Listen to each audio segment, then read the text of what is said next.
kumenya niwe jasiri. Haleluya. Amen. Haleluya. Amen. Yesu nashimwe. Imana bagire neza. Yego tuje rero kubasura tugira ngo turebe aho mugeze hano mu muryango wa Ayera Ministry, umuryango w'umuvugabutumwa Rihembura Imitima. Rero kubakurikiye, iki ni icyiciro cya 4 cy'abakobwa turimo kwigisha kudoda.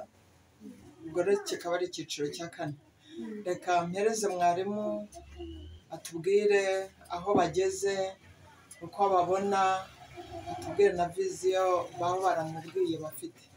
Umuryango wa Ayera Ministries abo uri gufasha ubu muri iki cyiciro dufite 12. Twahereye mu kuyobora imashini, kwiga kunyonga, turayobora, twiga ijipo ya droite. Ijipo ya droite ni ijipo iri kuri taye, twese turayizi. Yego?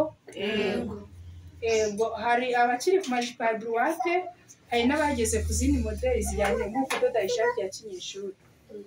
Yego. Ariko n'izindi mu magambo, hari bamwe batubwira muri abanyeshuri, batubwira icyo Ayera Ministry ibafasha aho ibagejeje muri iki gihe barimo barafasha ababyeyi.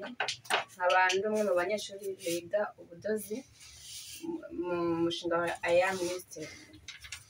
So natangiye kuyoresha droite, niyo ndi kudoda, niyo ngiyi mfite, ninyisoza nzatangira kuzindi modeli. Nanjye nitwa Kingeneye Natalia, ni umwe mu banyeshuri biga muri Ayera Ministry. Nkaba narahereye ku ijipo ya droite ndayisoza, ndoda ishati idafite intugu narayishoje, nkaba ndi kwiga ishati ya kinyeshuri niyo nari ndi kudoda.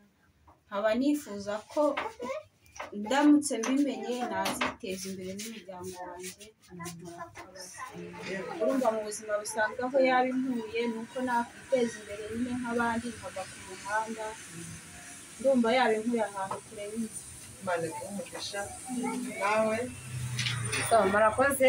Ayera Ministry iramutse inteje imbere inkuyeho narindi nakoraga akazi ko mu rugo, nawe kwishima cyane nkanezerwa, nkateza imbere umuryango wanjye kugeza ubwo nzabitekereza mu muryango wa Ayera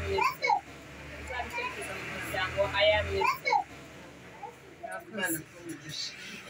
Rero nk'uko mubibona bose barashishikaye, iki ni icyiciro cya 4 kandi bageze kure. Turashima rero ko babashije kwitabira kandi barabikunze, kandi rwose urabona bafite umwete n'umuhate. Turashimira na teacher ariwe mwarimu wabo ukomeje nawe kubaba hafi. Turakoze cyane kubishimira. Kwigisha ni umurimo ukomeye, ni umurimo utoroshye kuko uhura n'imico myinshi itandukanye. Buri wese hano afite umuco we, ariko nkagerageza kuyihuza kugira ngo nanjye mfite uwanjye, ariko turagerageza tugahuza kandi tugakora byinshi kandi bizaduteza imbere, sibyo? Yego. Imana iduhane umugisha. Ni ukuri gufashanya ni byiza. Ngo amaboko atanga aruta ayakira. Hari icyo nawe wakora kugira ngo nibura nk'abantu babiri ubashe kuba wabafasha, ubashe kuba wabagira neza, nabo babashe kwiteza imbere, kandi ibyo ni byo umwami wacu ashaka. Dufatanye rero kugira ngo tweze umuryango wacu imbere, duteze igihugu cyacu imbere, kandi n'aba bantu nabo babasha kwiteza imbere. Ejo hazaza ntawamenya babasha gufasha abantu babo. Rero harimo ababyeyi, imfubyi, abana babyariye mu rugo, abo bose nk'uko mwabyumvise n'ibyiciro bitandukanye turimo kugenda dufasha kugira ngo nabo babashe kwihangira imirimo ku isoko riri hanze aha ngaha ry'imirimo. Imana rero iduhane umugisha.